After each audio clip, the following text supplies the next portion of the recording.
मेरी अना को मेरी खूह से तौलने वाले, अना मतलब आत्मसम्मान, मेरी अना को मेरी खूह से तौलने वाले लगा रहे हैं मेरे सर की कीमतें कैसी, बड़े सलीके से किताबों में रखकर वो कर रहे हैं गुलों की हिफाजत कैसी। कांग्रेस की अना की कीमत किसने खूनों से लगाई है और कौन कांग्रेसी उम्मीदवारों को सहेज कर किताबों में गुलों की तरह हिफाजत कर रहा है। कांग्रेस के टिकट वितरण के बाद लोग यही पूछ रहे हैं कि किनका टिकट वितरण बेहतर है, कांग्रेस का या बीजेपी का, और कांग्रेस में ये टिकट किसने बांटे हैं। टिकट बांटने की जो प्रक्रिया कांग्रेस में रही, उस प्रक्रिया के बाद कांग्रेस के उत्थान का भरोसा मेरे दिल में काफी बढ़ गया है। मगर प्रक्रिया के बाद जो नतीजे आए, उन नतीजों के देखने के बाद मेरे उत्साह में हतोत्साहन का योगदान ज्यादा रहा।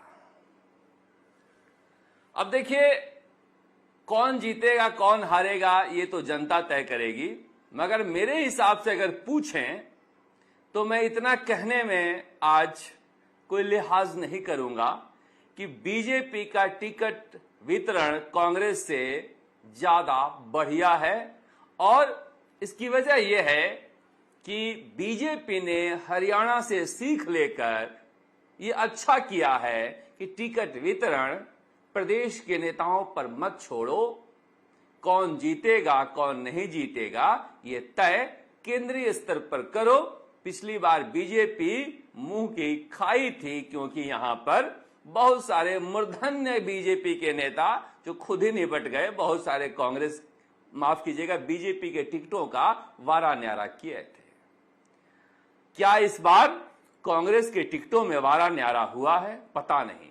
मगर मैं क्यों कह रहा हूं कि कांग्रेस ने जिस तरह से इस बार टिकट वितरण किया है, उस प्रोसेस को समझने और जानने के बाद कांग्रेस में या कांग्रेस के उज्जवल भविष्य में मेरा भरोसा बढ़ गया था। नतीजों के बाद क्या रहा मैं कह नहीं सकता, जनता कहेगी। मगर जिस तरह से टिकट वितरण हुआ है, आधी रात को लिस्ट जारी हुई, मन में चोर था क्या? आधी रात को तो चोर काम करते हैं। नहीं, मैं किसी को चोर नहीं कह रहा हूं, मगर ये एक मुहावरा है कि मन का चोर था क्या कोई। अगर इतने महान नाम तो ये थे नहीं, और ये महान नाम जो थे वो सारे सोशल मीडिया पर थे खींवसर को छोड़कर। तो क्या खींवसर के लिए सीट अटकी हुई थी, और खींवसर में किसकी वजह से हनुमान बेनीवाल का गठबंधन कांग्रेस से टूटा है? अब ये सारी कहानियां हैं, मगर शुरुआत कर लेते हैं एक एक करके सभी सीटों पर कि किस तरह से मुकाबला रहेगा। मगर उससे पहले कांग्रेस की जो सूची आई है, कांग्रेस में दौसा से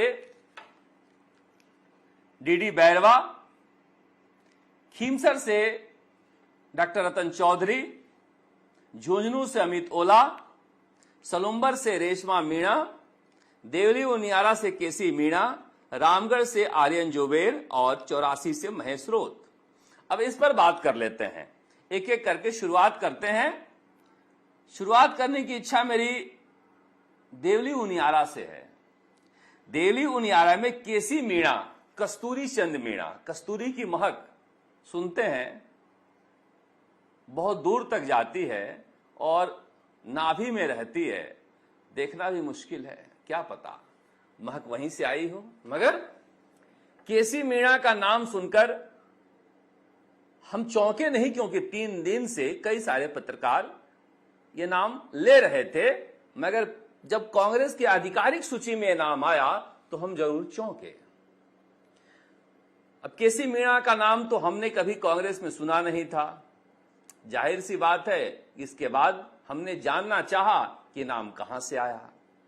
फिर कांग्रेस के उन तमाम नेताओं जो पीसीसी के पदाधिकारी हैं, मुख्य पद पर हैं या महासचिव हैं कांग्रेस के, जिन जिन से बात हो सकती थी, हमने ये जानना चाहा कि केसी मीणा का नाम कहां से आया। आपको जानकर आश्चर्य होगा, सबने कहा कि हम तो बहुत ज्यादा नहीं जानते थे, सांसद हरीश मीणा ये नाम लेकर आए हैं। हमने कहा कि एक सांसद हरीश मीणा ने नाम दे दिया और सभी के सभी लोग सहमत हो गए। कांग्रेस की इस एकता को किसी की नजर न लगे। ऐसी एकता की दुहाई तो जन जन की कांग्रेसी कर रहे हैं कि एक जाजम पर बैठ के एक नाम तय कर ले कांग्रेसी, मगर ये जादूगरी कैसी हुई? इस पहेली को सुलझाने का मेरा मन कर रहा था, इसीलिए मैं जिन जिन नेताओं से बातचीत हो सकती थी हमने सबसे बात की और सबने कहा कि ये हरीश मीणा इस नाम के लिए ये कहकर आए हैं कि हम जिता कर लाएंगे, और हमने उन पर भरोसा जिताया। सचिन पायलट के टोंक के प्रोग्राम में, टोंक जिले में ये नेता नहीं दिखते थे, तो क्या सचिन पायलट इनके नाम पर सहमत थे? गोविंद सिंह डोटासरा प्रदेश अध्यक्ष हैं, हारने और जीतने का सेहरा उनके माथे मढ़ा जाना है, तो क्या इस नाम पर वो सहमत थे? अशोक गहलोत इतने महत्वपूर्ण मीटिंग के लिए जयपुर के वॉर रूम में पहुंचे थे, क्या वो इस नाम पर सहमत थे? टीकाराम जूली सहमत थे, भंवर जितेंद्र सिंह सहमत थे, बाकी देखो 10 लोग हैं कोऑर्डिनेशन कमेटी में, सबका नाम लेना जरूरी नहीं है, मगर कांग्रेस के नेताओं ने कहा और सभी नेताओं ने कहा कि सभी 10 के 10 इस नाम पर सहमत थे।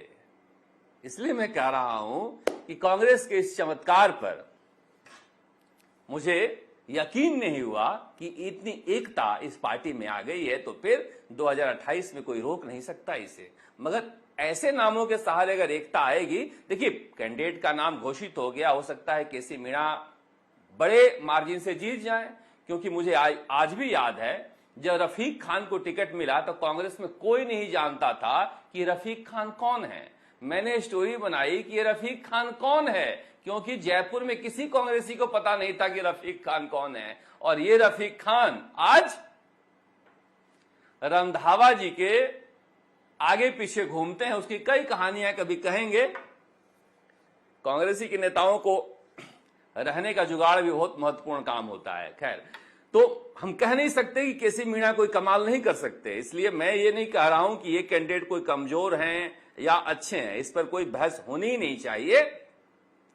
हरीश मीणा भी जिस तरह से आए थे चुनाव लड़ने, कौन जान सकता था कि अपने भाई नमो नारायण मीणा को हरा देंगे। अब नमो नारायण मीणा का वीडियो वायरल हुआ कि मेरे भाई ने मेरे साथ धोखा किया। अरे धोखा किया, भाई तो भाई के सामने चुनाव लड़के हरा चुका है, इसे धोखा नहीं कहते, इसे शिकस्त कहते हैं। आप शिकस्त खाए हुए भाई हो, पीछे से कोई वीडियो ऑडियो बना के जारी करवाने का क्या मतलब है जब भाई के हाथ ही चुनाव हार चुके हो। ये बेहद हास्यास्पद वीडियो था और छापने वाले दिखाने वाले भी कमाल के थे कि जिस भाई ने भाई को हराया वो कहे कि वो भाई मेरा दुश्मन है। अरे दोस्त कब था। खैर, केसी मीणा, तो मुझे कहा गया कि हरीश मीणा ने कहा कि आप ये मेरे साथ लगातार वहां पर कांग्रेस को मजबूत कर रहे हैं, और सभी मीटिंग में थे। और हरीश मीणा ने गोविंद सिंह डोटासरा को इनाम दिया। गोविंद सिंह डोटासरा का कहना है कि हमने ये नाम 10 कोऑर्डिनेशन कमेटी के मेंबर के सामने रखा। एक सचिन पायलट विदेश थे, तो हमने 9 के सामने रखा, 9 ने ओके कर दिया, सब ने सहमति जता दी। तो हमने टेलीफोनिक रूप से सचिन पायलट से भी पूछा और उन्होंने भी सहमति जता दी, तो सबकी सहमति से यह नाम तय हुआ है। हमने पूछा एक ही नाम था? बोले हां एक ही नाम था, और यह नाम जिला कांग्रेस की तरफ से आया था। वहां के तमाम लोगों ने यह नाम सौंपा था। फिर मैंने प्रोसेस पूछा कि वहां नाम सौंपने का क्या प्रोसेस है, तो कहा गया कि देखिए हरीश मीणा ने इस बार जितने टिकट मांगने वाले थे वहां पर देवली उनियारा में उन सबको एक साथ बैठाया और सबसे पूछा कि क्या इनमें से किसी एक नाम पर मुहर लग जाए तो बाकी सभी लोग सहमत हैं। सबने कहा हां, और सबने इसे लेकर वहां पर हस्ताक्षर भी किए। उसके बाद ये एक नाम आया। अब इस एक नाम पर तो मुहर लगना ही था। अब वो इलाका अगर टोंक का है तो सचिन पायलट ने क्या सोच कर हरी झंडी दी, अशोक गहलोत ने क्या सोच कर हरी झंडी दी, और रंधावा और गोविंद सिंह डोटासरा ने क्या सोच कर हरी झंडी दी, पता नहीं। ये भी कहा गया कि देखिए बाहर से आया हुआ जो व्यक्ति है, जो कांग्रेस के अंदरूनी राजनीति में उलटफेर में नहीं रहता है, उसके लिए कई बार फायदा भी होता है और वो जीत भी सकता है। वहां पर परिस्थितियां ऐसी है कि सचिन पायलट चाहकर भी बहुत ज्यादा गुर्जर वोट नहीं तोड़ पाएंगे। राजेंद्र गुर्जर के साथ जातिगत ऐसा बंटवारा होता है कि गुर्जर मीणा वहां वोट पड़ेंगे, ठीक जैसे दौसा में उन तमाम लोगों को जानता हूं जो संविधान बचा रहे थे, देश बचा रहे थे कांग्रेस की तरफ से, रातों रात बीजेपी के वोटर हो गए हैं। उन्हें डीसी बैरवा बुरा लगने लगा है। जाति की सियासत ही ऐसी होती है। खैर, आएंगे दौसा पर, मगर यहां पर केसी मीणा और राजेंद्र गुर्जर का मुकाबला है। गुर्जर वहां से 2 बार ही जीते हैं देखे चुनाव, उसमें से 1 बार राजेंद्र गुर्जर जीते हैं। वहां पर बड़ी संख्या में जाट वोट बैंक भी है, करीब 18,000 जाट हैं देवली उनियारा में। और हनुमान बेनीवाल ने पिछली बार विक्रम गुर्जर के जरिए खेल कर दिया था, उस खेल से हरीश मीणा जीतने में सफल भी हो गए थे। और नरेश मीणा, देखिए मैं चाह रहा था कि केसी मीणा से बेहतर नरेश मीणा हो सकते थे मेरी नजर में। मैं फिर कह रहा हूं, हो सकता है केसी मीणा बड़े मार्जिन से चुनाव जीत जाएं। मैं कोई भविष्यवाणी नहीं कर सकता किसी के बारे में, लेकिन मेरा मानना था कि नरेश मीणा जब इतने दिनों से टिकट मांग ही रहे हैं और कोई दिख नहीं रहा है तो उन्हीं को दे देते। मगर मुझे लग रहा है किसी किसी के भाग्य में सब्र करना ज्यादा होता है, तो शायद नरेश मीणा को और इंतजार करना पड़े। मगर अभी भी वो सीट फंसी हुई है। ऐसी बात नहीं है कि राजेंद्र गुर्जर को बहुत ज्यादा एज है। अगर ये चुनाव जाति पर जाता है तो फिर किसी भी तरफ जा सकता है।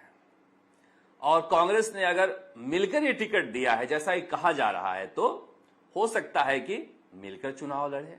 मगर दिल में क्या है, जुबान पर क्या है, कहा नहीं जा सकता। अभी आज की स्थिति में यह सीट कांग्रेस की श्योर सीट थी, जो अब मुकाबले में है और फंसी हुई है। अब आते हैं खींवसर पर। मुझे लग रहा है कि जब गोविंद सिंह डोटासरा हनुमान बेनीवाल से गठबंधन नहीं होने देने की स्थिति में हैं, इतने मजबूत हैं, तो अगर वो सहमत नहीं होते देवली उनियारा पर तो कोई और नाम भी आ सकता था। मगर उन्होंने कोशिश की होगी कि बड़े नेताओं के साथ क्यों उलझे हम, और जब कोई और नाम नहीं दे रहा है तो मैं हरीश मीणा से क्यों उलझूं। हालांकि मैं चाहता था कि ये सीट और बेहतर ढंग से कैंडिडेट होता तो शायद गोविंद सिंह डोटासरा को जीत मिलती, तो इनके माथे सेहरा बंद था। मगर इन्होंने भी अपना सारा जोर लगाया खींवसर पर, और खींवसर में भी दुर्ग की चौहान टिकट मांग रहे थे। हनुमान बेनीवाल चाह रहे थे गठबंधन हो जाए, क्योंकि कल शाम 5 बजे तक उन्होंने कहा कि दिल्ली में मेरी बात चल रही है, जिसकी वजह से मैं टिकटों की घोषणा नहीं कर रहा हूं। मगर देर रात जो लिस्ट आई तो ये तय हो गया कि गोविंद सिंह डोटासरा की चली है खींवसर सीट पर। और वो भी कमाल हुआ। देखिए, सवाई सिंह चौधरी जो हैं वो बीजेपी में शामिल हो गए थे, पत्नी को टिकट मिला तो 1 घंटे पहले बीजेपी छोड़ दिए। अब क्या टिकटों का वितरण हो रहा है कांग्रेस में कि मेरी पत्नी को टिकट दे दो और मैं बीजेपी छोड़ दे रहा हूं। अब ऐसे में पता नहीं डॉक्टर रतन चौधरी कितना वोट, जाट वोट काट पाएंगी। मगर कांग्रेस के कुछ मुस्लिम वोट जरूर होते हैं। जैसा कि मैं खींवसर गया तो लोग कह रहे थे रेवत राम डांगा मुकाबले में हैं, ऐसा नहीं कहा जा सकता। मगर फिर भी उस इलाके को जितना बेहतर ढंग से हनुमान बेनीवाल जानते हैं, दूसरे लोग नहीं जानते हैं। थली बेल्ट जो है खींवसर का, वहां पर पूरी तरह सिक्का चलता है। और रेवत राम डांगा के इलाके में 19-20 हो सकता है, मगर वहां भी हनुमान बेनीवाल हैं। अब ज्योति मिर्धा हो या महरिया हो, डूडी हो, जो बाकी वहां नेता हैं, वो कितने मन से रेवत राम डांगा के साथ लगते हैं, मगर कांग्रेस मुकाबले में नहीं है। ये हनुमान बेनीवाल के वोट कटवा पार्टी के रूप में वहां चुनाव लड़ेगी। जहां तक मेरा आकलन है, जो मैं जाकर आया हूं, हो सकता है रतन चौधरी चुनाव ही जीत जाए। मैं ज्यादा भविष्यवाणी करता नहीं, लेकिन जो कुछ देख के आया हूं वो मैं बता रहा हूं आपको। अमित ओला, देखिए अमित ओला त्रिकोणीय मुकाबले में है और राजेंद्र भांबू के साथ हैं। जाट वोट बढ़ता है या नहीं बढ़ता है इस पर बहुत ज्यादा निर्भर करेगा। बबलू चौधरी मान गए हैं, उनके मानने से राजेंद्र भांबू जो है वो उनके सांस में सांस आई हुई है, मगर मान जाना और अंदर खाने खेल करना दोनों अलग बातें हैं।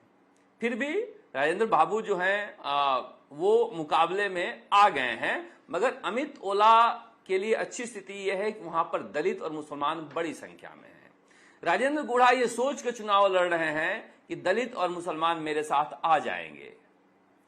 झुंझुनू के दलित और मुसलमानों के बारे में जहां तक मैंने पता किया है, बहुत मुश्किल है टूटना उनका। जितना टूटेंगे उससे ज्यादा ये राजपूत वोट बैंक का नुकसान कर देंगे बीजेपी का राजेंद्र गुढ़ा, और अमित ओला वहां पर आज की स्थिति में बेहतर पोजीशन में कहे जा सकते हैं। कल क्या हो पता नहीं। रेशमा मीणा सलुंबर से, अब सलुंबर में देखिए बीजेपी का संगठन मजबूत है और वहां पर जो दिवंगत विधायक हैं उनकी पत्नी शांता देवी को टिकट दिया है, तो एक सहानुभूति की लहर भी है और देवेंद्र मीणा मान गए हैं जो रो रहे थे टिकट के लिए, तो वो भी बीजेपी के लिए एक ताकत है। रघुवीर मीणा को टिकट मिलना था नहीं क्योंकि अशोक गहलोत से उनका 36 का आंकड़ा हो गया है और इन दिनों वो सचिन पायलट के करीब आए हुए थे। रेशमा मीणा भी सभी जगह घूम रही थी। गोविंद सिंह डोटासरा ने इसमें अच्छी भूमिका निभाई है, एक महिला को भी टिकट दिया है और नया नाम भी है रघुवीर मीणा, उनकी पत्नी को बहुत दिनों से टिकट मिल रहा था। तो ऐसे में स्थानीय चेहरे को प्राथमिकता दी गई है। अब उसमें रेशमा मीणा कितना सफल हो पाती है, क्योंकि एक दशक से रघुवीर मीणा का वहां पर संगठन पर कब्जा है। हालांकि इतना प्रभावी होते तो चुनाव जीत ही जाते, मगर फिर भी कब्जा तो है वहां पर। आज की स्थिति में शांता देवी मीणा आगे दिखाई दे रही हैं। जितेश कटारा को टिकट दिया है बाप पार्टी ने, पिछली बार बाप पार्टी वहां पर तीसरे स्थान पर थी। अब देखिए क्या कमाल होता है, मगर वहां त्रिकोणीय मुकाबले में बीजेपी के लिए राहत की बात है। ये बीजेपी की सीट यहां पर आगे दिखाई दे रही है। केसी मीणा के बारे में हम बात कर ही चुके हैं। आर्यन जुबेर खां के बेटे हैं और उनके सामने सुखवंत सिंह है। देखिए सुखवंत सिंह पिछली बार चंद्रशेखर रावण के पार्टी से लड़े थे और अच्छा खासा वोट लेकर गए थे। 20,000 के आसपास जय आहूजा लेकर गए थे। अगर वोट जय आहूजा ना काटते तो खुशवंत जीत जाते। अब जुबेर खान के बेटे के साथ सहानुभूति फैक्टर है नहीं है, टीकाराम जूली, भंवर जितेंद्र सिंह कितनी मेहनत कर रहे हैं, सचिन पायलट भी आर्यन के लिए जोर लगाए हुए थे, क्योंकि जब उन्होंने पूरे पेज का इस्तेहार दिया तो ऊपर ही ऊपर सचिन पायलट की तस्वीर रखी थी राहुल गांधी के साथ, उसे लेकर कई जगह चर्चा भी हुई। मगर कहा जा रहा है कि वहां पर भी मामला फंसा हुआ है। अगर जय आहूजा और खुशवंत सिंह का वोट जोड़ दें तो जुबेर खान के वोट से ज्यादा था। अब टीकाराम जूली का कद उस इलाके में बढ़ा है। अब वो जो वोट दलित वोट लेकर गए थे खुशवंत सिंह चंद्रशेखर के साथ, वो टीकाराम जूली अगर मैनेज कर पाते हैं तो ठीक है। भंवर जितेंद्र सिंह का कोई प्रभाव नहीं है। अगड़ी जाति के लोग पता नहीं कांग्रेस को वोट देते नहीं है, राजपूत और ब्राह्मण, एक समस्या है। उसकी कई वजह हो सकती हैं। 84 सीट जो है वहां पर बीजेपी ने जो बचा के रखा था वो कारीलाल ननोमा का नाम, सुशील कटारा का नाम चल रहा था। वो पुराने नाम को उन्होंने हटा दिया, जितने पुराने नाम थे, और नया नाम कारीलाल ननोमा का दिया है। कारीलाल ननोमा वहां पर बीजेपी के एक अच्छे कार्यकर्ता माने जाते हैं। कांग्रेस ने भी यही कोशिश की है। महेश रोज जो सुखाड़िया यूनिवर्सिटी के प्रदेश छात्र संघ के अध्यक्ष रह चुके हैं और फिलहाल प्रधान हैं, और महेश रोत एक निर्विवाद युवा नेता है। ताराचंद भगोरा और उनके परिवार को किनारे करके एक नया नेतृत्व पैदा करने की कोशिश की गई है। अशोक चांदना जब वहां पर भारी बने हैं तो अशोक चांदना चूंकि वह कांग्रेस से आए हैं तो वो चाहेंगे कि नया लड़का आगे आए। और मैं तो अभिमन्यु पूनिया जब प्रदर्शन कर रहे थे राहुल गांधी के खिलाफ, जब बीजेपी के नेताओं ने बोला था, उसमें महेश रोज से मिला था और उस दिन मुझे लगा कि महेश रोज जैसे लड़कों को आगे करना चाहिए उस इलाके में। अच्छे आदिवासी नेताओं को अगर पैदा करना है तो महेश रोज उस लिहाज से अच्छे टिकट के रूप में कहे जा सकते हैं। मगर वहां पर चूंकि बाप पार्टी का इतना जबरदस्त कब्जा है और राजकुमार रोध का वो इलाका है, इसीलिए कहा जा रहा है कि अनिल कटारा को उन्होंने जो टिकट दिया है उनके साथ दिन रात लगेंगे। अब उनके जो बागी हैं पोपटलाल, वो क्या करते हैं क्या नहीं, मगर फिलहाल तो मुकाबला वहां पर जो है एक तरफा है बाप पार्टी के पक्ष में। महेश रोध अच्छे नेता हैं, अगर मुकाबला करें और कांग्रेस का पूरा संगठन काम करे, क्यों कहा जा रहा है कि युवक कांग्रेस उनके साथ जी जान से लगेगी। अब खीमसर पे आ जाते हैं। खीमसर में देखिए हनुमान बेनीवाल के लिए प्रतिष्ठा का सवाल है और हनुमान बेनीवाल का गठबंधन अब टूट गया।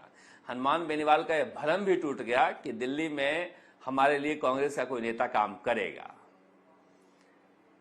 मैं गोविंद सिंह डोटासरा को बहुत ही मेधावी नेता मानता हूं, आज से नहीं, जब वो कांग्रेस विपक्ष में थी तभी। वो बोलते कम हैं, काम ज्यादा करते हैं और उन्होंने बड़े तरीके से इस गठबंधन में से हनुमान बेनीवाल को अलग किया है। और बाकी नेताओं को भी वो देखिए, अगर ये बात सही है कि अशोक गहलोत और सचिन पायलट चले गए हैं महाराष्ट्र, जो रंधावा हैं सुखजिंदर सिंह रंधावा, वो अपनी पत्नी को टिकट दिलवाने में लगे हुए थे और उपचुनाव में उन्होंने टिकट दिलवा दिया, अपनी पत्नी के चुनाव में व्यस्त रहेंगे पंजाब में। अब ये जीत हार का सेहरा जो है गोविंद सिंह डोटासरा के माथे बांधे जाने वाला है। अब गोविंद सिंह डोटासरा ने इसीलिए कोशिश की है कि देखिए कोई टिकटों में विवाद नहीं हो, जहां पर विवाद हो वहां सारे नेता एक साथ बैठ जाएं ताकि ये न कह सकें कि भाई इसमें हमसे नहीं पूछा गया था, सबकी जीत है सबकी हार है। मगर गोविंद सिंह डोटासरा को एक बात समझनी चाहिए कि यहां पर अशोक गहलोत राजस्थान के राजनीति के ऐसे नेता हैं जो साथ रखकर इलाज करते हैं, साथ रखकर इलाज करते हैं। जो मैं कह रहा हूं, कई भुक्तभोगी नेता इसके गवाह मिल जाएंगे। गोविंद सिंह डोटासरा को इस बात को याद रखना चाहिए और समझना चाहिए, तभी वो अपने दबदबा को कायम रख पाएंगे। वरना अगर ये सीटें बिगड़ती है तो फिर माहौल बनाने में कौन सक्षम है। देखिए मैं फिर कह रहा हूं कि ये ट्विटर वाले फेसबुक वाले कांग्रेस के जो नेता हैं दिल्ली में बैठे हुए निर्णय लेने वाले, कोई फर्क नहीं पड़ता, कोई फर्क नहीं पड़ता ये क्या लिखते हैं क्या नहीं लिखते हैं। बेकार के झंझट में ये छुट भइये नेता और उनके चमचे जो हैं एक दूसरे को गाली देते रहते हैं। कांग्रेस में काम करने का एक तरीका है, कॉकस है दिल्ली में, उस कॉकस में अभी भी अशोक गहलोत के अलावा कोई नहीं है। बदलाव करने में सक्षम कोई एक नेता है राजस्थान में तो वो अशोक गहलोत हैं। उस कॉकस की जानकारी उनकी इतनी अच्छी है कि दिल्ली के अखिल भारतीय कांग्रेस के दफ्तर में कहां जाला लगा है ये भी उनको पता रहता है। इसलिए दुर्घटना से पहले सावधानी जरूरी है। मगर आज के दिन में मैं कह सकता हूं कि जो स्थिति टिकटों की घोषणा से पहले थी कि बीजेपी कमजोर है, बीजेपी आज की स्थिति में कांग्रेस से बेहतर पोजीशन पर है। और कांग्रेस जो ये मान के चल रही थी कि 6-0 7-0 होगा, मुझे तो लग रहा है कहीं 2-0 के लाले ना पड़ जाए, पता नहीं। कुछ कहा नहीं जा सकता राजनीति में। राजनीति में मैं हमेशा कहता हूं कि लम्हे जो हैं सदियों के बराबर होते हैं। कांग्रेस तो ऐसे ही चलेगी, टिकट वितरण का उसका ऐसे ही तरीका है। देखा नहीं हरियाणा में मान के चला जा रहा था कि कांग्रेस आ रही है और नामांकन के आखिरी घंटे तक दिन नहीं आखिरी घंटे तक टिकटों का ऐलान हो रहा था। तो राजस्थान में ऐसा हुआ है तो आश्चर्य नहीं होना चाहिए। ये उपचुनाव कोई रेफरेंडम भी नहीं है, मगर मदन राठौड़ ने बीजेपी में जान फूंक दी है। और एक प्रदेश अध्यक्ष जब वो बने थे उस दिन भी मैंने कहा था कि इस शख्स को कम मत आंकना, ये दुनिया के किसी भी मुद्दे पर बोलने में काबिल हैं और झुक जाना ही उठ जाने की कला है। बहुत ज्यादा स्वाभिमान अभिमान का बोझ लेकर चलते नहीं हैं। ये नेता की एक खासियत होती है जो उनके अंदर है और भजन लाल शर्मा जो हैं, मैं तो यही कहूंगा, ये तो छोरा लक्की छे, 5 साल इसकी पक्की छे। अब कोई किस्मत लेकर ही पैदा लिया है तो किसको कौन किसका क्या बिगाड़ सकता है। और भजन लाल शर्मा के लिए जो बीजेपी वाले सोच रहे थे कि हो सकता है कि कम सीटें आएंगी, 2 दिसंबर तक बदलाव हो जाए, लंबा इंतजार करना पड़ेगा। फिर भी आज नामांकन कराने गए हैं और सभी कैंडिडेट का नामांकन करवा रहे हैं। वहां पर स्टार प्रचारक के रूप में वसुंधरा राजे का नाम लिया गया है, मगर वो है नहीं, पता नहीं आएंगे नहीं आएंगी। उनके आने न आने से बहुत ज्यादा फर्क नहीं पड़ता, क्योंकि कैडर बेस्ड पार्टी है। आना तो अशोक गहलोत, सचिन पायलट और गोविंद सिंह डोटासरा को पड़ेगा, अगर कांग्रेस के नए कैंडिडेट को जिताना है तो। नजरें रही हमारी, क्योंकि खेल शुरू हो चुका है, सारे कैंडिडेट आ गए हैं और अब जो बेहतर इंतजाम करेगा मैदान में वो जीतेगा। कोई मुद्दा नहीं है, कोई लहर नहीं है, किसी नेता के लिए चुनाव नहीं हो रहा है। हर इलाके के अपने अपने गणित हैं, उसके आधार पर चुनाव हो रहा है। कांग्रेस के लिए राजस्थान उपचुनाव में सबसे श्योर सीट दौसा मानी जा रही थी, जहां पर बीजेपी ने जगमोहन मीणा को उतारकर बड़ा दांव खेल दिया है। जगमोहन मीणा वो उम्मीदवार थे जो उम्मीदवार बनने से पहले राजस्थान के मुख्यमंत्री भजन लाल शर्मा से मुलाकात नहीं कर पाए थे। तो क्या डॉक्टर किरोड़ी लाल मीणा को भी पता नहीं था कि जगमोहन मीणा बीजेपी के तरफ से दौसा के उम्मीदवार हैं? पता नहीं, क्योंकि जगमोहन मीणा कांग्रेस से भी उम्मीदवार थे, बीजेपी से भी उम्मीदवार थे, देवली उनियारा से भी उम्मीदवार थे, और वो परिवारवाद की वजह से टिकट मिली हो, एक ही यह वजह नहीं है।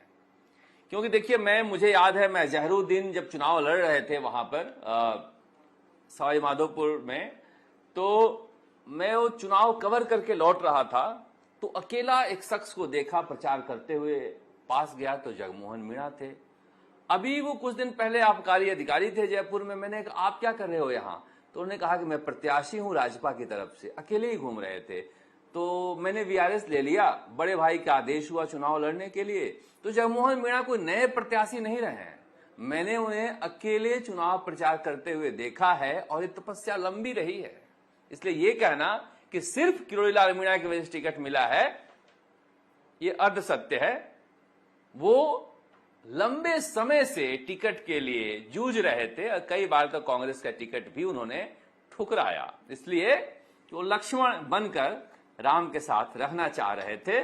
मगर क्या डॉक्टर किरोड़ी लाल मीणा को चुप करने के लिए बीजेपी ने दांव खेला है? क्योंकि कांग्रेसी पूछ रहे हैं सब इंस्पेक्टर परीक्षा रद्द होगी या नहीं होगी। बीजेपी विन विन सिचुएशन में है, दौसा सीट वो जीत नहीं पा रही थी। अब जगमोहन मीणा जीतते हैं तो हो सकता है कि डॉक्टर साहब का इस्तीफा मंजूर हो और जगमोहन मीणा मंत्री बने। अब भाई मंत्री बने तो भाई क्या बोले? अगर हारते हैं तो देखो डॉक्टर साहब का जनाधार खत्म हो चुका है, और डॉक्टर साहब के पास चुप रहने के अलावा और क्या चारा है। मगर जगमोहन मीणा एक अच्छे व्यक्ति हैं, उनके कोई दुश्मन हो ऐसा मुझे कम मिले हैं लोग, कम क्या मिले ही नहीं हैं। और लंबा संघर्ष रहा है उनका, एक सार्वजनिक जीवन भी रहा है, बेहद सौम्य स्वभाव के हैं, सभी से अच्छी दोस्ती कर लेते हैं। मगर क्या सभी समाज के लोग उनको वोट देंगे? पता नहीं। हाँ, ये बात जरूर कहूंगा कि चुनाव जो है दौसा का, वो पूरी तरह से जातिवाद पर चला गया है। जो लोग अभी तक लोकतंत्र की रक्षा कर रहे थे सोशल मीडिया पर, कम से कम मीणा समाज के, वो जगमोहन मीणा के खिलाफ सुनना पसंद नहीं कर रहे हैं, वो डीसी बैरवा के खिलाफ बोल रहे हैं। मैं हमेशा से कहता हूं, इस देश में डॉक्टर हो, इंजीनियर हो, पढ़ा लिखा हो, पैंट के नीचे जाति का लंगोटा बांधकर घूमता है, इसमें नया क्या है? मगर क्या डीसी बैरवा मुकाबला कर पाएंगे? डीसी बैरवा ने कहा मैं सचिन पायलट का कैंडिडेट हूं, तो क्यों कहा समझिए?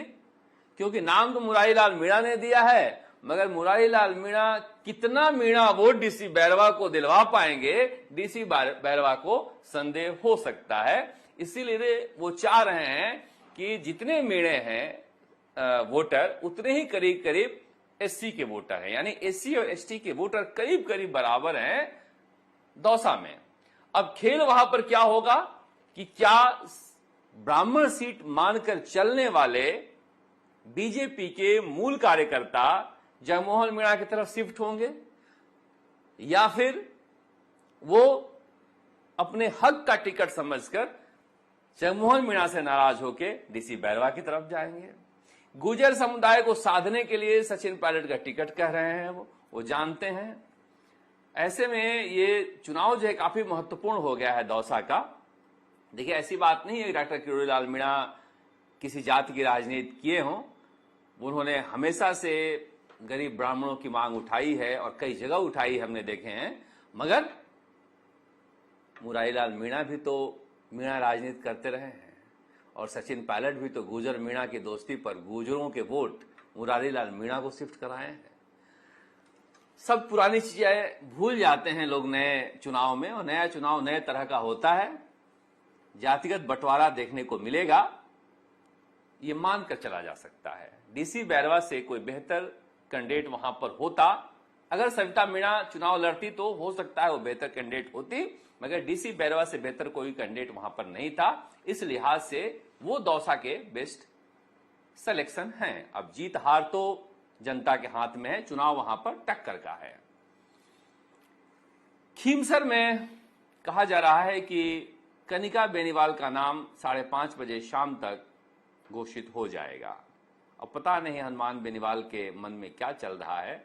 नारायण बेनीवाल, कनिका बेनीवाल में से किसी एक का नाम आना है, और सबसे आखिरी में अगर हनुमान बेनीवाल की पार्टी खीमसर उपचुनाव पर अपना उम्मीदवार घोषित करती है तो समझिए बाहर का झगड़ा नहीं कर सकते जब हमारे पास कोई सबूत नहीं है तो। मगर बाहर का फैसला लेना आसान होता है, घर का फैसला लेना मुश्किल होता है। इसीलिए सबसे आखिरी सूची आरएलपी की आने जा रही है। फिर भी देखिए, चुनाव कोई लड़े वहां पर, चुनाव तो लड़ना हनुमान बेनीवाल को ही पड़ता है।